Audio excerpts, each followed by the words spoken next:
this time. So our pals at Comic-Con decided not to host us this year, but that's okay. We took matters into our own hands. And we're going to do live thanks to our friends at Comic Beat. Thank you, Heidi McDonald, for stepping me through this. I hope everything goes well. So before we get started, let me give you all a chance to introduce yourself to the audience. So let's start with, let me go ahead and try and get this thing going. Share screen. This one.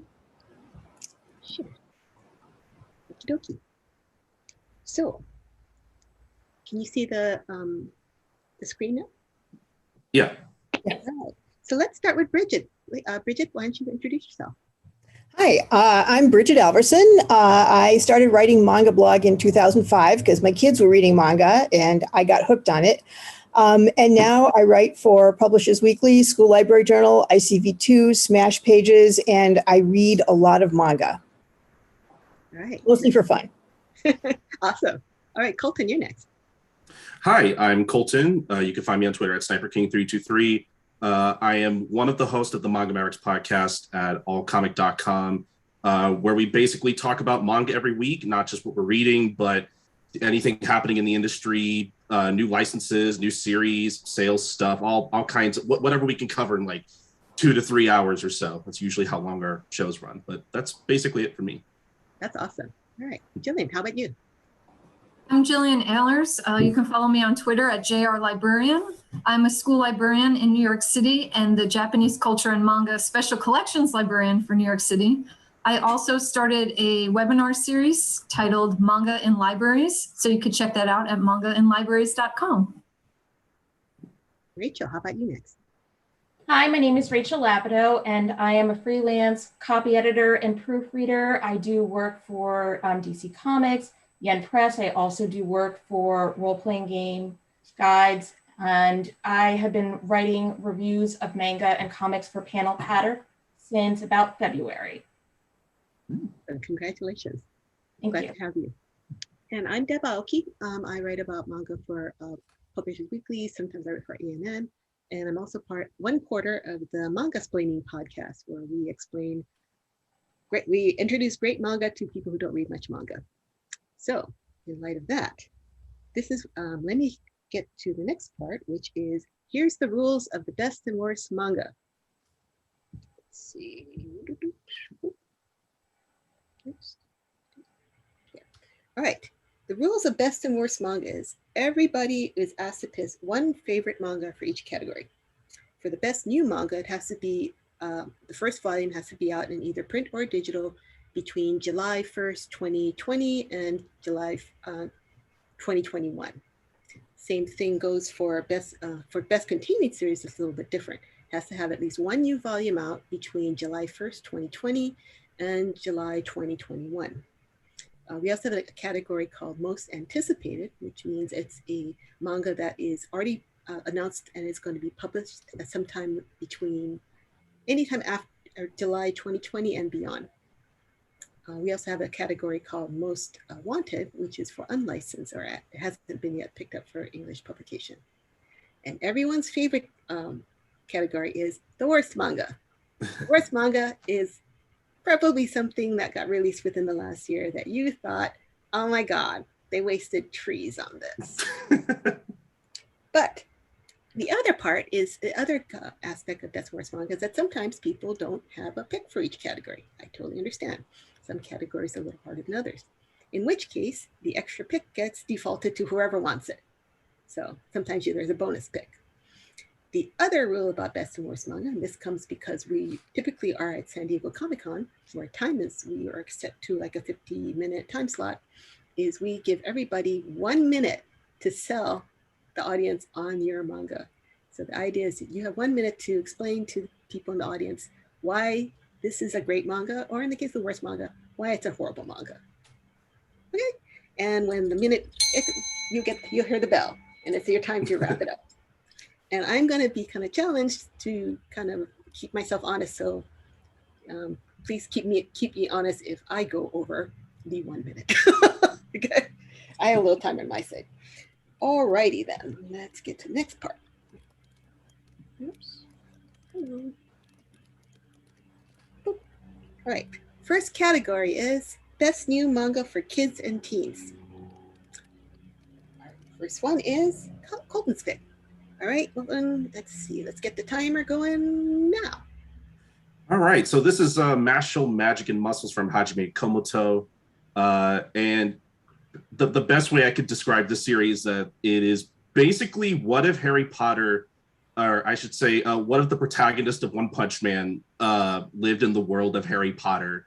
Because that's kind of the whole gimmick of this thing, is that like it is literally supposed to be kind of a parody of Harry Potter. You can see it in like all the promotional things that like Shueisha's done for this manga in particular.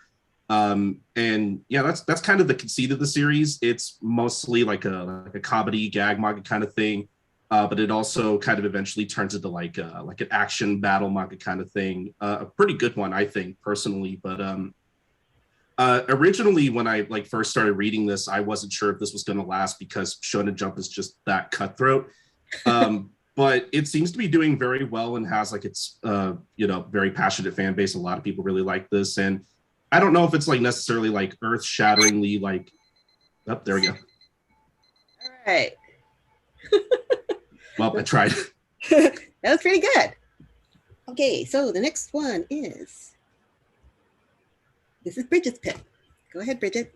Keep Your Hands Off Aizuken. So the title of this isn't doing it any favors. I initially thought this was going to involve somebody's little sister, but when I found out what it was about, I jumped in, and I'm really glad I did. It's a manga about 3 teenage girls who want to make anime, and it's like Genshiken without the nerdiness. It's like Bakuman without the otaku-ness. It's about 3 girls who are really into what they like. So the first one is Asakusa, and she's just very enthusiastic about making anime, and her friend Kanamori, she's very enthusiastic about making money, and they make friends with Mizuzaki, whose parents are actors. They forbid her from joining into the anime club.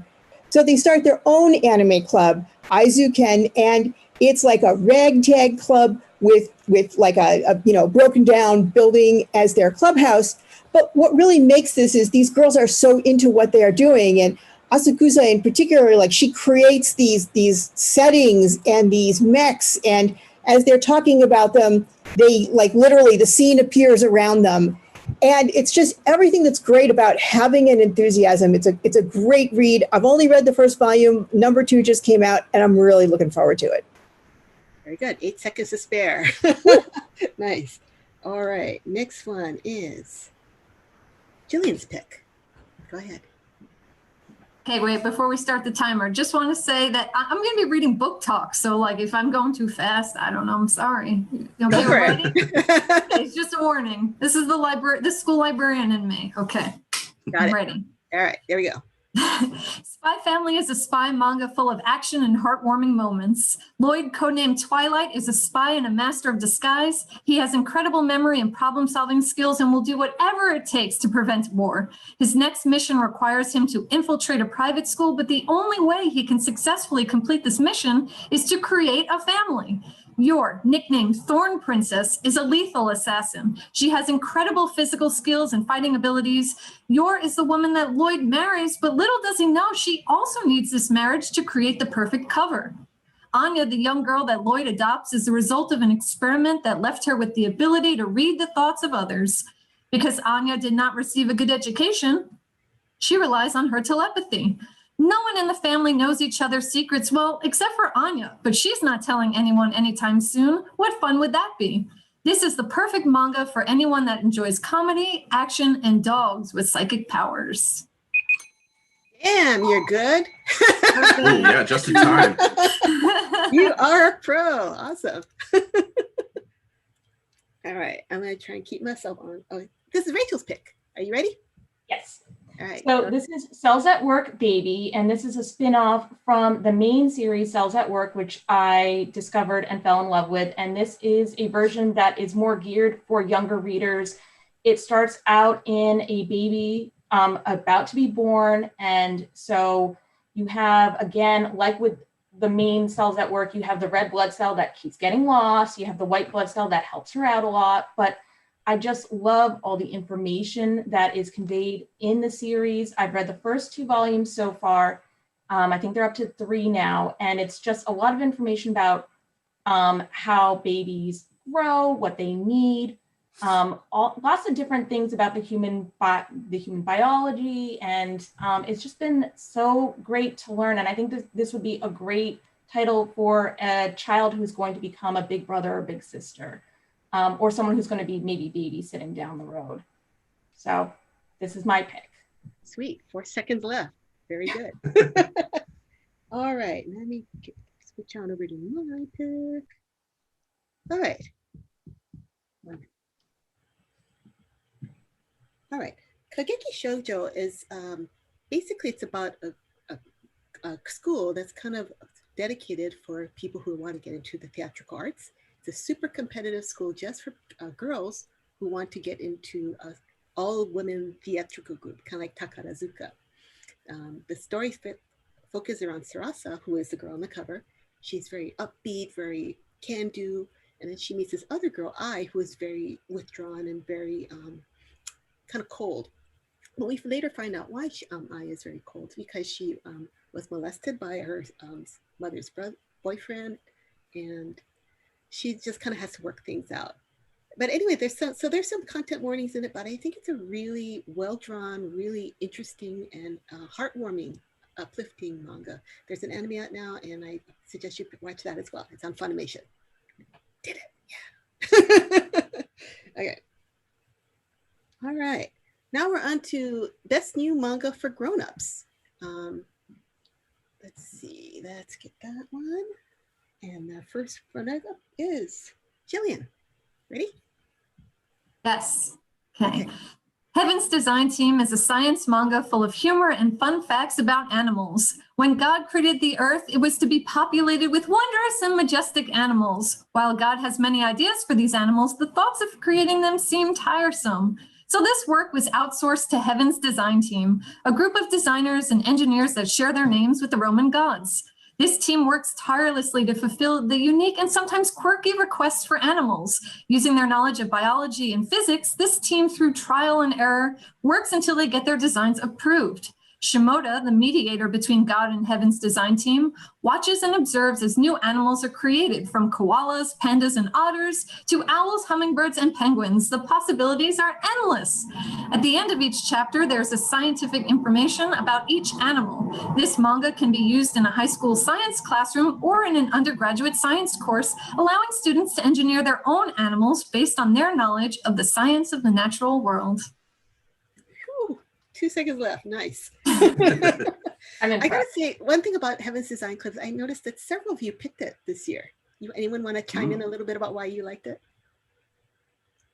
You know what? I would have picked it if someone hadn't beat me to it, because it's hilarious. That's why. Yeah, I would agree.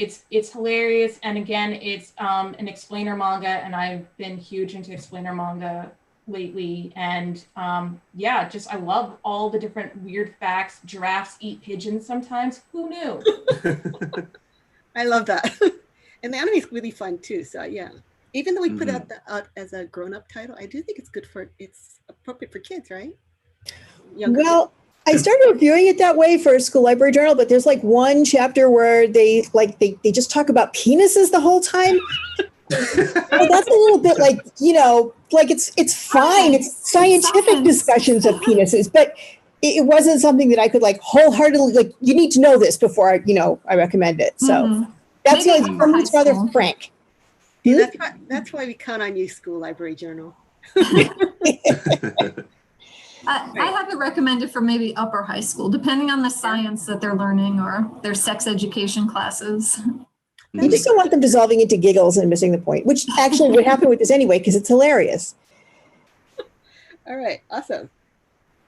Okay, and this is Colton's pick. Go ahead. All right, so this is Pop Life from Minami Kyuta, a little like josei comic from Starfruit Books, and I think it's one of their first releases. I mean, in general, I really like a lot of Starfruit Books' stuff, but Pop Life in particular is basically about these two women who are kind of forced to live together and kind of help each other, like take care of their children. It's kind of a snapshot of their life, just kind of living together in a particular situation. It's a real like slice of life kind of thing. Like Sometimes it's a cooking manga, sometimes it's a sports manga, sometimes it's a manga about like grieving the loss of our loved ones. It goes a lot of places, and the art is also something that like I've never seen. It's got a really interesting style that's like kind of hard for me to like describe and talk about, but I would say this is definitely like a very grown up book, especially for people who maybe are like kind of estranged from their families and kind of making their own community and all that kind of stuff. I just thought it was very good. Good job. All right. Nice. I'm thank you for spotlighting a small press. I think that's really cool. Yeah, no problem. But like I said, I love Starfruit books, and I can't wait for them to like release more Minami Cute stuff in particular. Awesome. All right, next is Bridget's pick. Let's go. So is a sad manga about death, which means it really, like last year was not the best time to release it. But it's also great. And if you're up for it, it's well worth a read. It does end on a hopeful note.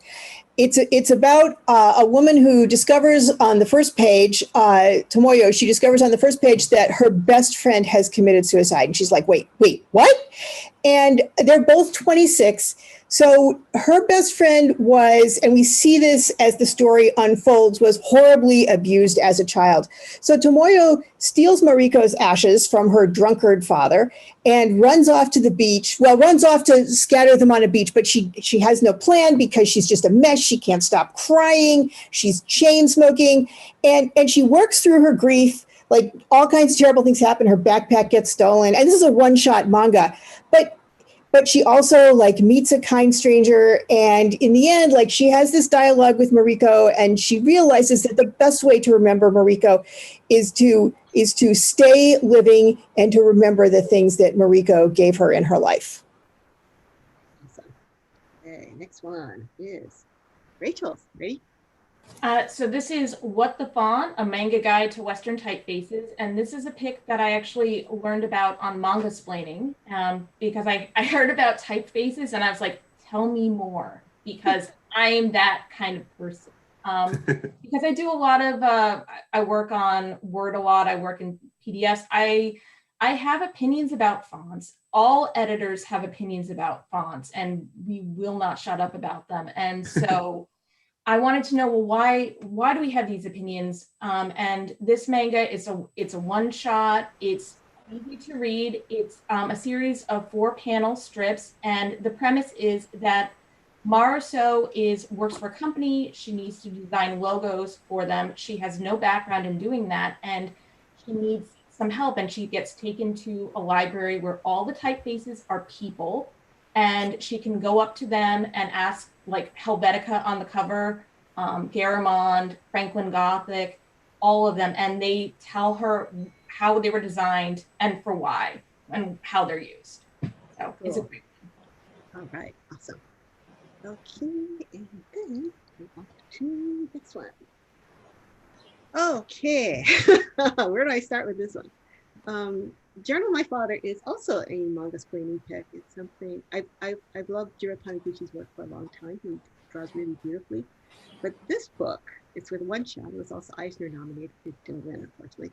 It's basically about a middle-aged man who goes back home to his hometown where he hasn't been back in about 7 or 8 years for his father's funeral. And he finds out as he talks to his relatives that he really didn't know who his father was. And he really didn't know what was going on with him. So he starts to understand who his father was as a man, not just as a father. It's beautifully drawn. It's very heartfelt. I deeply embarrassed myself on this episode of Manga Spin because I just had the ugly cries. I just broke down. And I guess to this day, I kind of can't figure out whether it's because I'm Japanese and my dad was like that, or it's because it's my dad, and regardless of whether he was Japanese or not, I don't know. All I know is that it's really well done. All right. Okay. And that's for grown-ups. That's the end of our grown-up section. So now we're going on to best continuing series for kids and teens. Our next one up is, Colton, it's your pick. All right. So I don't know how much I really need to explain this one because I feel like this series has done a little better since like we're finally getting more dubs of the anime and everything. But this is Case Closed, or Detective Conan as it's known in Japan, from Gosho Aoyama. if you don't know what this series is, basically it's about a teen detective who basically gets turned into a small child by these two men in black from a secret organization now that he now has to like find out the identities of and like how to turn back into a kid. But the thing about Detective Conan is that the plot is mostly just a bonus. Really, it's just an excuse for Aoyama to do these like really cool mysteries every week. And it's also the perfect thing that like, despite its length, you could just kind of like pick up and put down whenever you want. Like, admittedly, I'm not as far into Conan as I would like to be. I'm only about like maybe 24-ish volumes in out of like close to 100 at this point. So it's very long. But it's just a cool mystery series, despite some of like the violence at the very beginning. That's the problem with this book, right? Because I want to recommend it to kids so bad, but there's so much murder.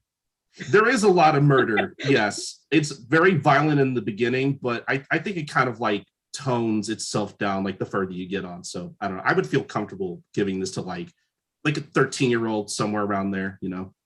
A morbid kid. Yeah. Just it's just a step up from Encyclopedia Brown, let's say. Basically, yeah. All right, on to the next one. This is Jillian's pick. You ready? I first want to say that the final volume comes out next month, and I'm not okay.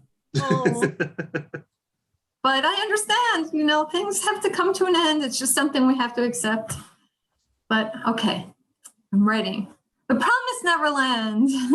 The Promised Neverland is a fantasy manga full of macabre and bone-chilling thrills. The children at the Gracefield House Orphanage live a comfortable life with access to food, clothes, education, a safe place to sleep, all under the care of mom. While the Gracefield House Orphanage might seem wonderful and magical, the truth is that the world outside is dark and dangerous. The year is 2045, over 1,000 years after an agreement between humans and demons were made called the Promise. Humans get to live in their own world free from the threat of demons, while demons live in their own world where human breeding farms known as orphanages are set up to provide food for the demons. One night, Emma and Norman, under the cover of dark, they uncover the twisted truth behind their existence. With Ray, they make a plan to escape beyond the gates of the Gracefield House Orphanage into the outside world. This escape is filled with dangers, full of demon encounters. How will this adventure end? How will it end? Keep going. Oh, I did one last thing. While this manga can be seen as a social commentary on a few things like the education system in Japan or factory farming, the mangaka was just really influenced by folklore from around the world. All right. Yes. All right, this one's my pick. Keep going. Let's see, where did it go? There it is. I lost my timer there for a second. Right, Kokyo Revengers. Now, what can I say about this one? It's basically, everyone says it's kind of like Erased. It's about a guy who's kind of a early 20-something loser. He works in a video store. His manager is younger than him and talks down to him. He's kind of miserable. Then one day he sees that his former girlfriend from middle school died in a horrible accident. And he finds out that it was because of a street gang. Through some magical means, he manages to go back in time to when he was in middle school, and he now has the opportunity to prevent that murder. Along the way, he meets and he joins up with the gang, which is full of cute guys. So needless to say, that's partly why Tokyo Revengers is really popular, is because it's full of cute guys. But also, I think the drama is really interesting, and it's super addictive. It's like right now it's about nearing its end. It's about 20 volumes. Kodansha only has it in digital right now. But please buy more of it. Please buy it so we can read it in print as well. Yeah. Oh yeah, the anime's on. Anime's kick ass. I just grabbed volume 1 of this. I'm really excited to read it. It's really good. I guess one thing I've always wondered about is, like, if you look on the back of his bike, there's a little, it's like a swastika, and that's a manji, which is a Buddhist symbol. Mm-hmm. Not a Nazi symbol, but I was wondering, like, is that kind of why they were kind of hesitant to publish it? That could be it, yeah. But it is one of the most popular series in Japan right now, so I think it's just a matter of time. All right, I went way over, sorry. This series is really hard for me to put down. It's very good. It's good, right? It's cracky. Yeah, yeah. All right, now on to Brigid. Go ahead. Okay, Yuzu the Pet Vet. When you look at it, you go, oh my God, this is like such a typical shoujo manga. It must be really funny and zany with all these animals and this girl with her big eyes. And it's not. It's. Then I started reading the first volume, and like in the very first chapter, a beloved dog dies, and I'm like, wait, like that's not funny. And then like it keeps going like that. So each chapter of this manga is a story. Yuzu is an 11-year-old girl whose mother is in the hospital. And in manga, your mother's in the hospital long term when she's in the hospital, right? It's never an overnight stay. And so her uncle, who's a vet, takes her in and she works at the animal hospital. And she's scared of animals. The first thing that happens is that Sora, their chihuahua, who's their mascot, bites her. But every story has some sort of I want to say a moral, and sometimes it's just like, don't feed your cat onions. And sometimes it's a really deep resonance between what's happening with the humans and what's happening with the animals. So it's not funny and it's not zany and it's probably too sad for a lot of kids, but it's also really, really good. Okay. On to the next one. Reset the clock. And this is Rachel's pick. So this is One Punch Man. I got hooked on the anime first and then just really tore through the manga series in like a very short span of time. What I like about this series is that Saitama, who is the Ippo's One Punch Man, he is not the typical hero. He's not trying to get revenge for someone who was killed. He doesn't have like a strong moral code. He's not Batman. He's not Superman. He just is kind of a hero for fun. And the way the world is built up, it's built up in the characters. They have very interesting names and abilities and fight styles. And I love, sometimes the art gets really good in this, and there will be just really descriptive scenes, like with wordless scenes where we get to see a lot of like just impending doom coming. But it's also just so much fun. It's really funny, and it's very, it just has like a lot of energy to it. It's a fun one to read. Oops. Pretty much perfect. Okay, on to our next category. Best continuing series for grown-ups. See who's up first. Colton again. Ready? Yep, ready.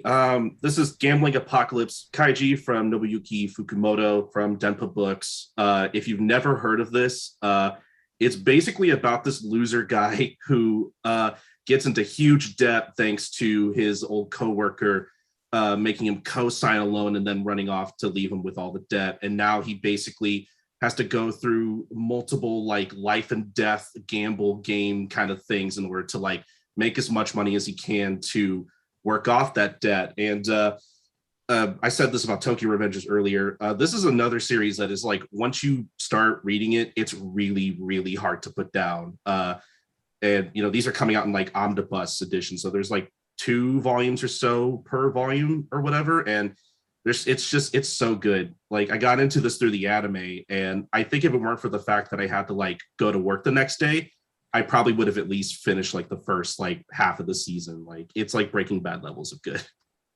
Awesome. Okay, next one is my pick. Let me reset the clock. All right, Blue Giant. Technically, this should have been under Best New Manga for Adults, but I cheated. Sorry. Hey, you run the event. It's fine. Blue Giant is basically about a high school boy named Dai. He lives in Sendai, and he discovers and falls in love with jazz. He gets a tenor saxophone from his brother, and he puts everything he's got into learning how to play. Jazz just moves him just that much. Eventually, as the series progresses, he moves to Tokyo, and he just gains more experience and meets more people. One of the neat things about this book is that the way that it's structured is that at the end of the chapters, you'll see some of the characters that, and it'll be like, it looks like it's 10, 20 years later, and they're reminiscing about how they met Dai and how he's such a special person, and how he, it kind of hints that he became a really legendary jazz musician. It's really uplifting and fun. It's 2-in-1 volumes. It's up to volume 6 right now because it's 3 volumes, and it's really lovely. The art's great. Mm-hmm. My only regret is that I can't hear what he's talking about. So sometimes I'll go to YouTube and I'll get the song and I'll play it and I'll read. It's really great. I learn a lot about jazz. Mm-hmm. All right, next one is Rachel's pick. Okay, so I have 2 Cells at Work spin-offs. This is Cells at Work Code Black, and I love this. This is I like to think of it that if in the main Cells at Work, the body is healthy, but it's a little bit hapless. It gets into scrapes and bumps and things like that. If that main body was like a busy supermarket, this body is like a Kmart that no one knows is still open. It hasn't been renovated since the 90s. It only gets deliveries of like energy drinks and booze, and like raccoons come by every night and just knock everything over. I mean, that's what this body is like. And it's telling you everything that you like, what not to do, basically. And I love the stakes are very real. The stakes are very high, and characters are lost. If you don't like reading where named characters get killed, this isn't the series for you. But it's again, you learn a lot about the human body. I didn't notice that you picked the 2 Cells at Work, that you got the baby and the adult. I really like it. I love how you just described the body. It's Kmart. That whole description was just. That was perfect. There's a Kmart like that by me, actually. Very real. Perfect description. All right, here's Jillian's pick. Here we go. The Way of the House Husband. Yes. The Way of the House Husband is an action manga full of unexpected adventure and giggles. Tatsu, also known as the Immortal Dragon, is a retired Yakuza boss with a terrifying reputation. After leaving behind a world of crime and violence, Tatsu now applies this energy and intensity into being a house husband. Tatsu is devoted to supporting his wife, Miku, who is a career woman with a strong work ethic. She's also a secret otaku with no interest in being a housewife. So donning an apron, Tatsu engages in daily domestic tasks, which include cleaning, laundry, grocery shopping, and cooking. All of the skills that he has acquired in his former life help him to be the ultimate homemaker. While Tatsu is now trying to live a peaceful life, there is not a dull day to be had.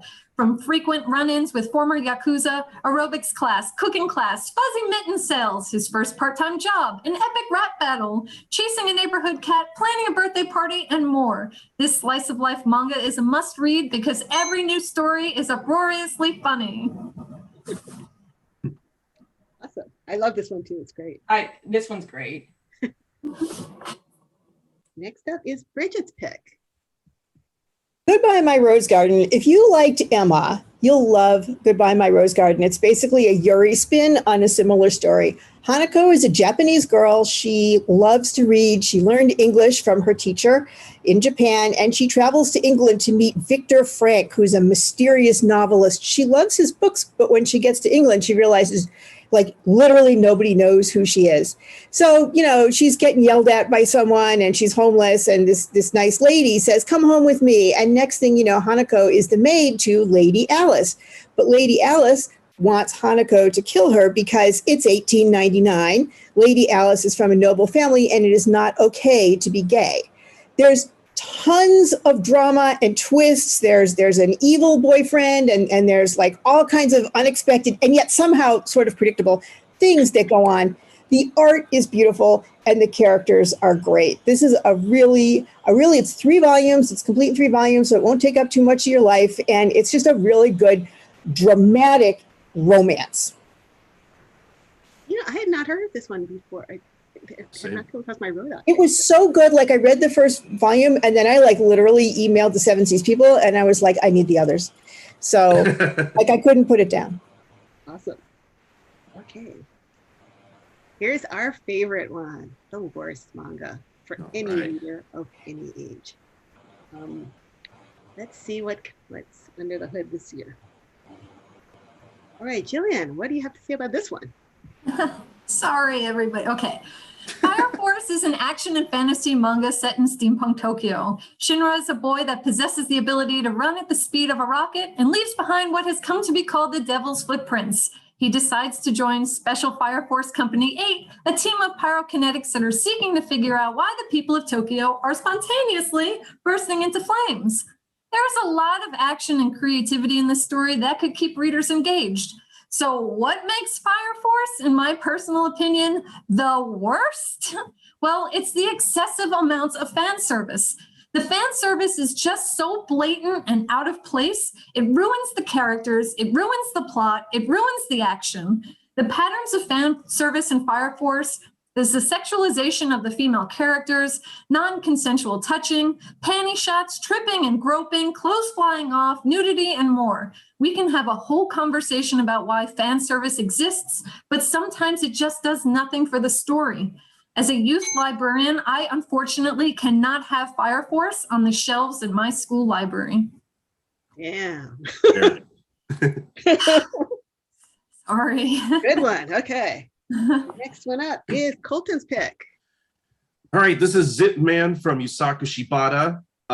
Ran for about 17 chapters in Shonen Jump, so about 2 volumes, basically about this kid named Kaname who loves tokusatsu and basically wants to be like a tokusatsu hero, but he gets the chance to when he finds out that first off that his brother dies, but also is absorbed into this new suit that he made, I guess, and he ends up becoming a hero and fighting against the organization that turned his brother into this tokusatsu suit. And the reason I picked this, admittedly, I don't think it's actually a bad manga, but the thing was, I was really excited for when this was announced because I like tokusatsu and I like the idea of a tokusatsu manga, but it just doesn't really stand out. Like, you could tell that Shibata really loves tokusatsu and that shows, but like it's just not, again, it just doesn't stand out to me. And honestly, I didn't even finish it when I read it week to week originally. It just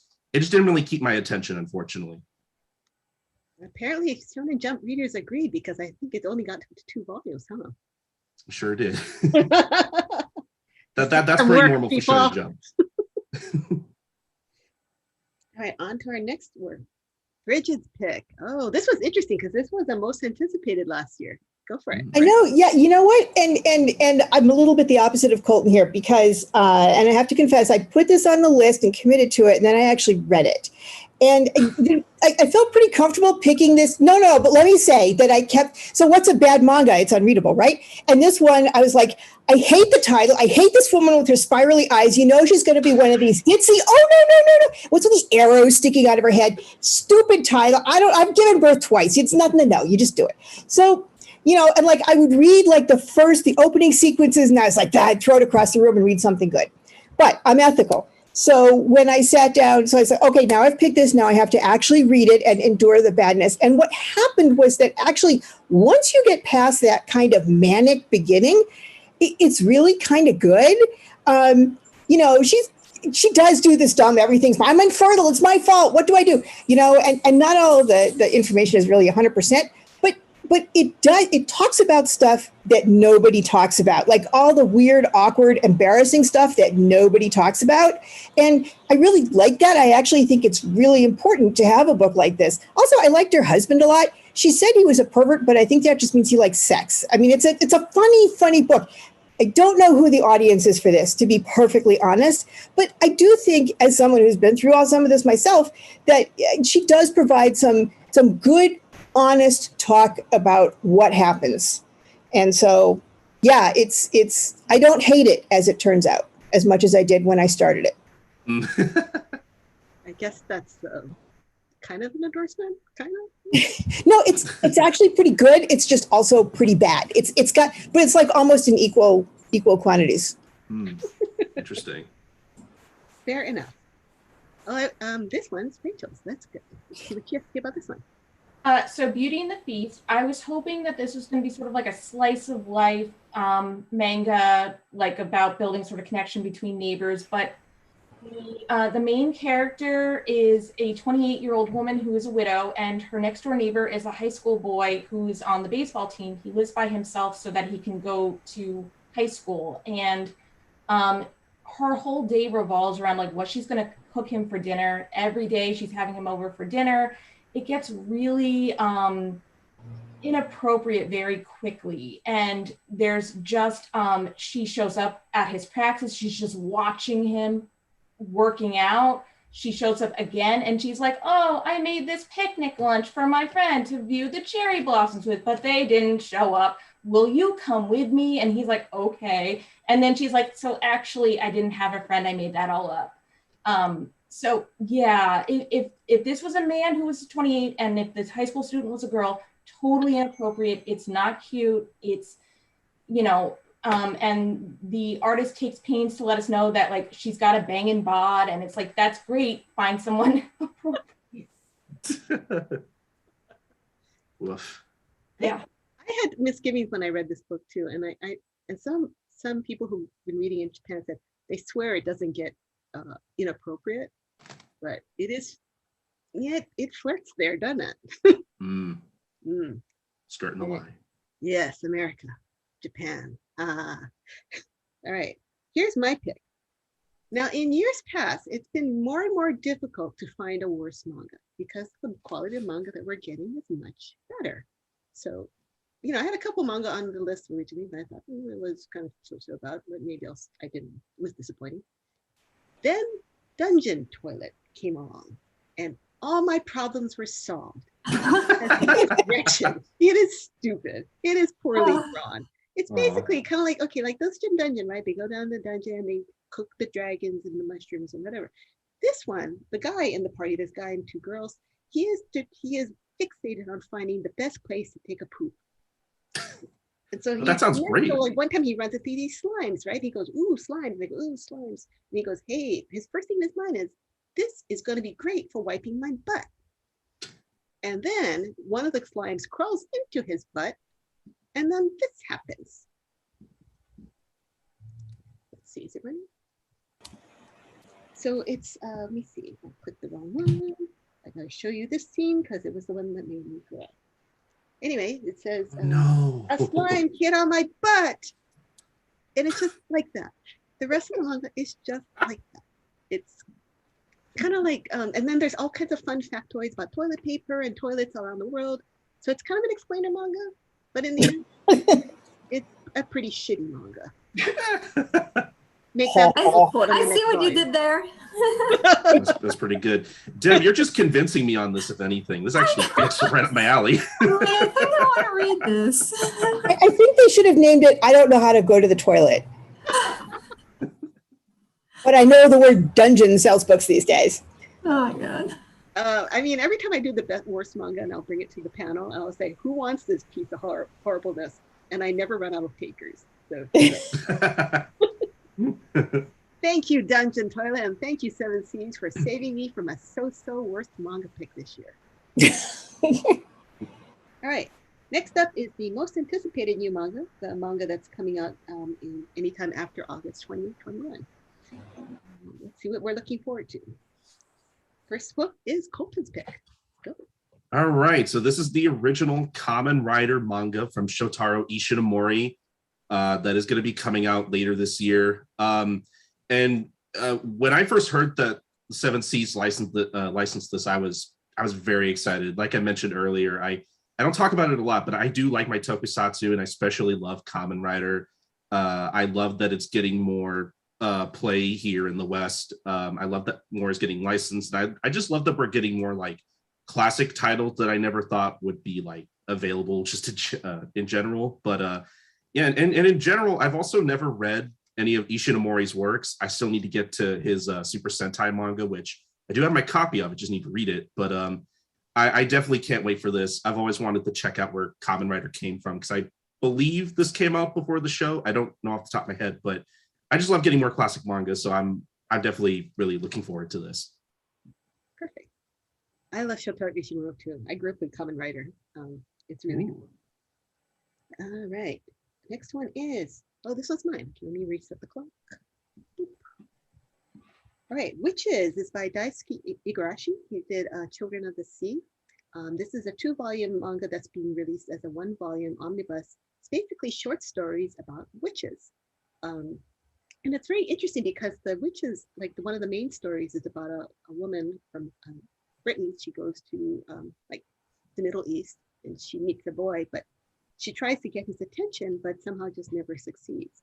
But because her sense of rejection burns so deeply, She later becomes rich, she becomes famous and wealthy, and she goes back to that same marketplace where she met that boy. He's now a merchant in the market, and she's determined to wreak revenge upon him. But it's not just about that story. It's also about witches in space. I don't know how he's going to do it. Witches in space sounds amazing. So it's just all kinds of short stories about witches. His art's amazing, and I'm really looking forward to this one. Okay, next one is Jillian's pick. Here we go. Just look at that cover. Dude. So all the blurbs I've shared before are ones that I wrote, but obviously since I haven't read this yet, I had to scour the internet to get some blurbs. So Rosen Blood is a gothic vampire manga that makes its debut in the fall of 2021, I think in December. And here's a blurb I found online. So rescued from a horrendous carriage accident, Stella awakens at a gothic manor in the company of her saviors, a group of impossibly gorgeous men. Their gentlemanly manners conceal a brutal, inhuman thirst. Can she unravel the mystery of their condition and escape before it's too late to tell danger from passion? And here's another blurb I found.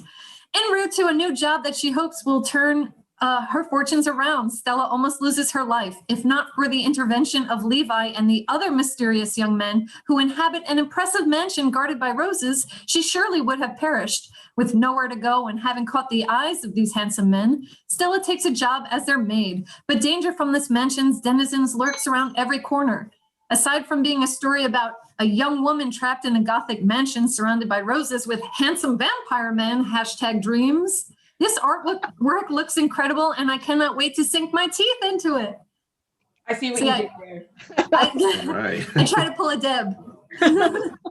That is super check. That looks pretty checksy, boy. All right, next one is Rachel's pick. Very intriguing one. Let's go. So this is from Kodansha. This is Emma Dreams of Stars, and so it's based on like the real life. Emmanuel May. I'm not going to say the name, but that she was actually like worked for the Michelin inspecting restaurants. So like, I guess like a very fancy food critic. I don't know much about this world at all, but I love learning about these sort of like these jobs that seem like very sort of like fancy and luxurious and just sort of like finding out all the stuff that goes on behind it and all the skills that you need to have to actually get the job and keep it.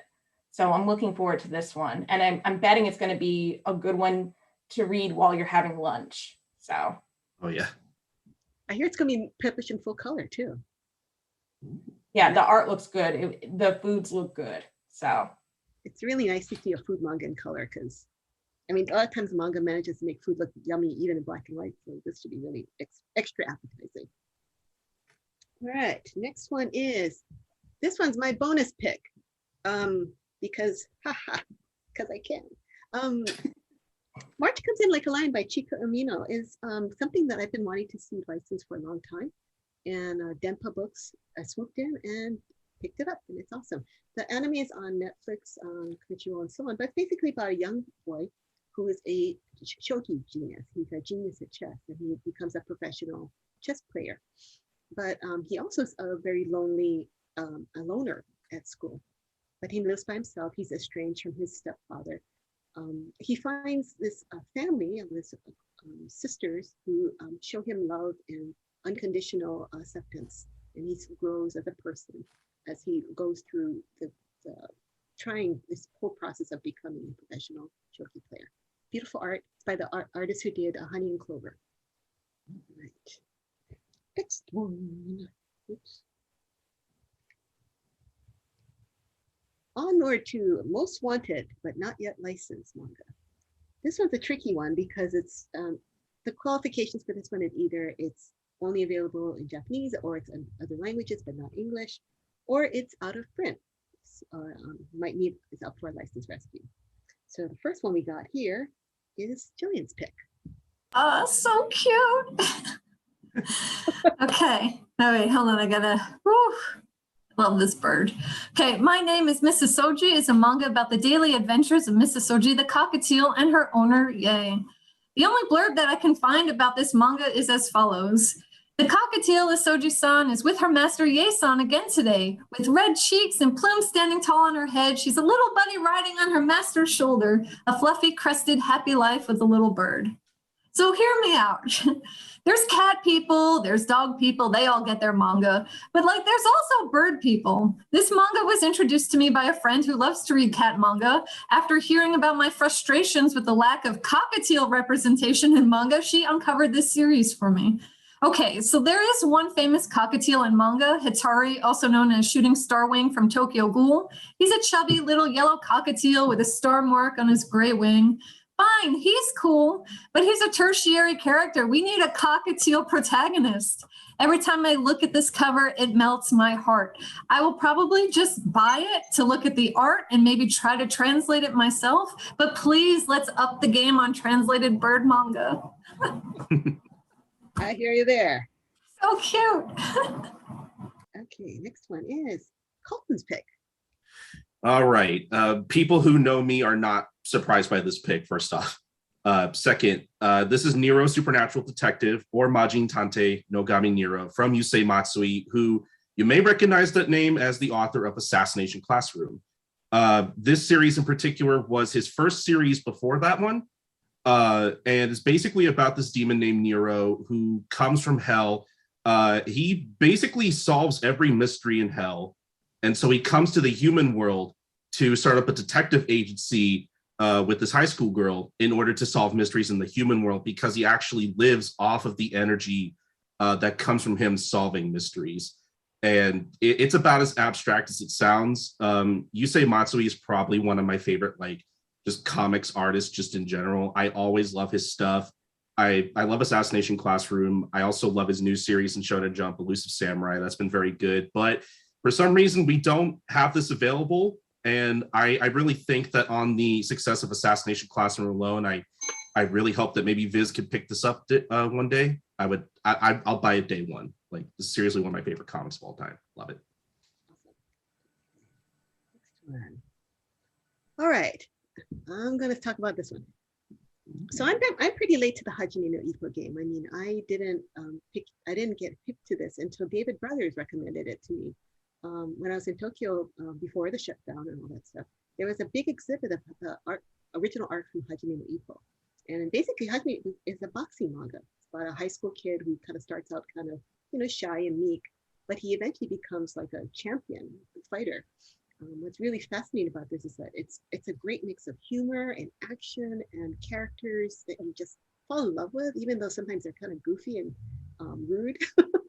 And you also learn really real things about real boxing techniques and real boxers. It's really addictive. But of course, this is the new impossible dream of licensing because it is 131 volumes. Yeah, bummer. Anyway, go buy the anime from Discotheque. It's well worth it. It's also on Crunchyroll. All right, next one is, by the way, Hajime no Ippo is longer than One Piece. Let's put that into perspective. One Piece is only at volume 100 now. And One Piece took me a year to read. That's impressive that you read it all. Okay, so my bonus pick for this one is Seeds of Anxiety, Fuan no Tane Plus.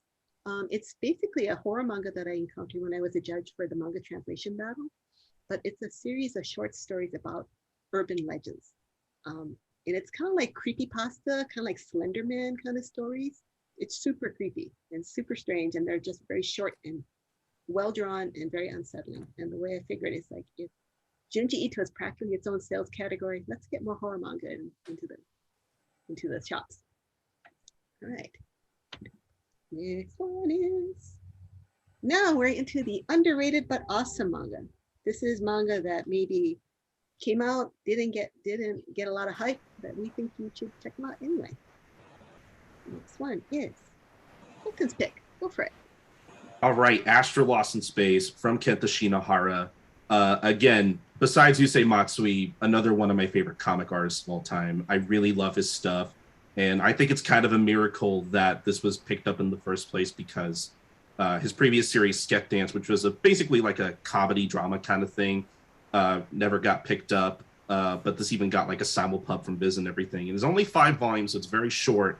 but it tells a very complete, compact story, basically about a bunch of kids who think they're going to like a planet camp kind of thing, but they're actually transported to the middle of nowhere in space by this like weird warp thing, and they happen to find this abandoned spaceship, and now they have to basically travel from planet to planet to find their way back to their home planet.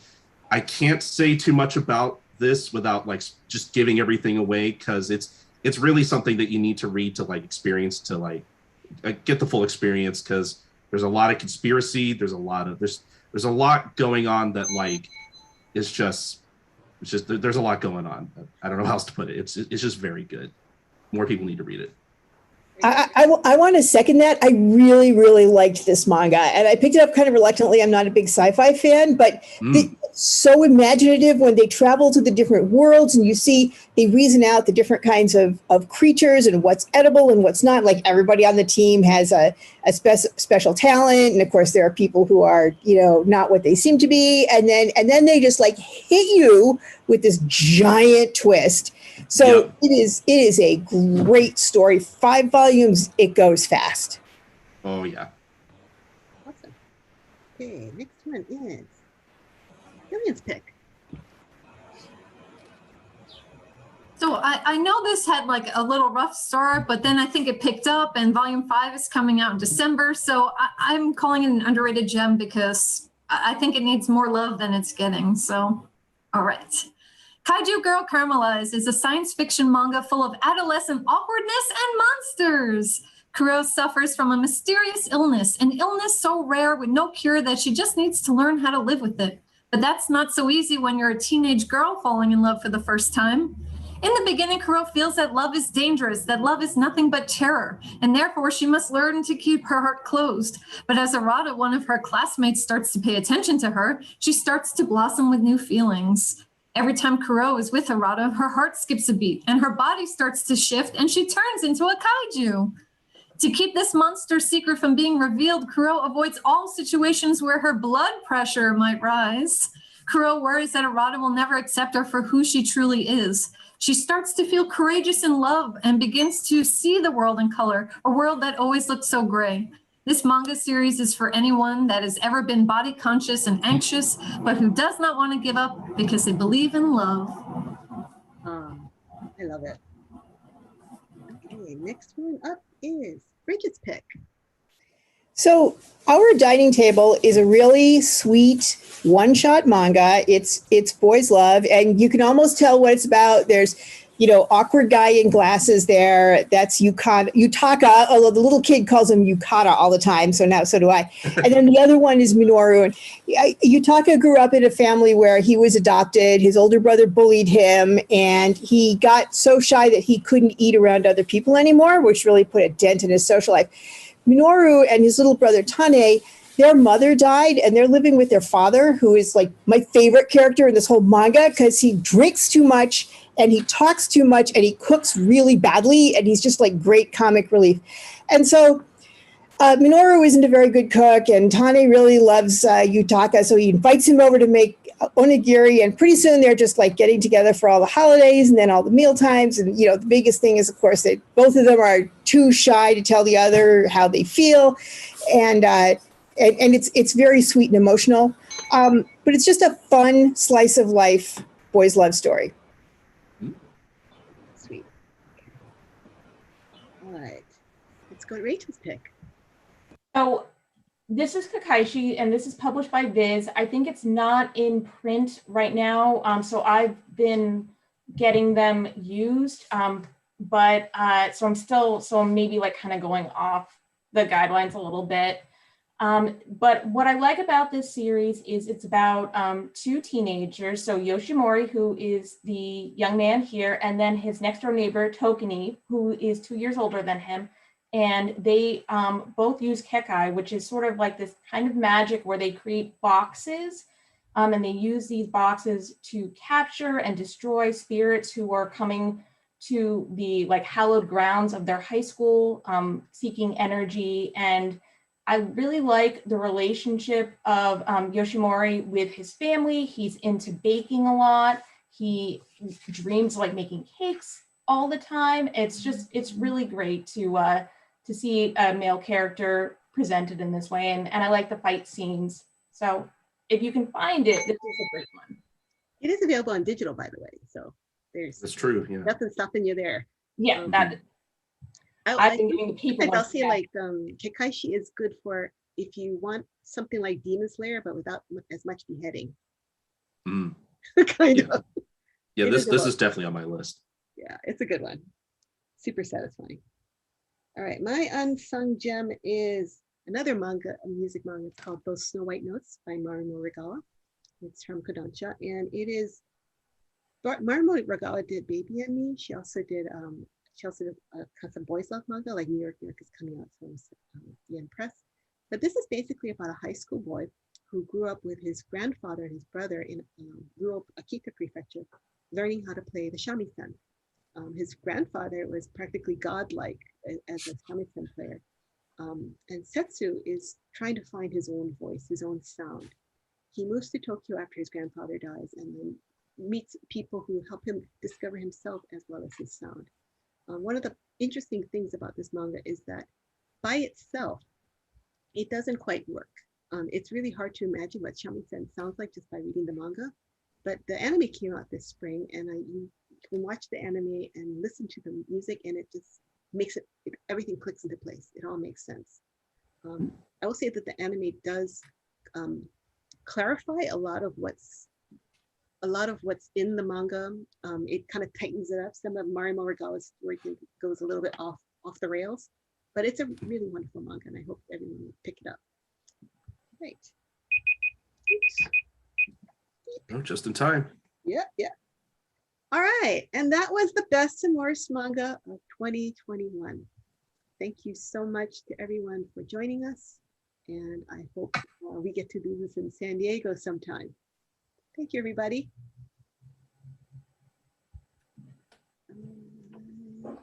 Stop sharing. Let's see. In stream.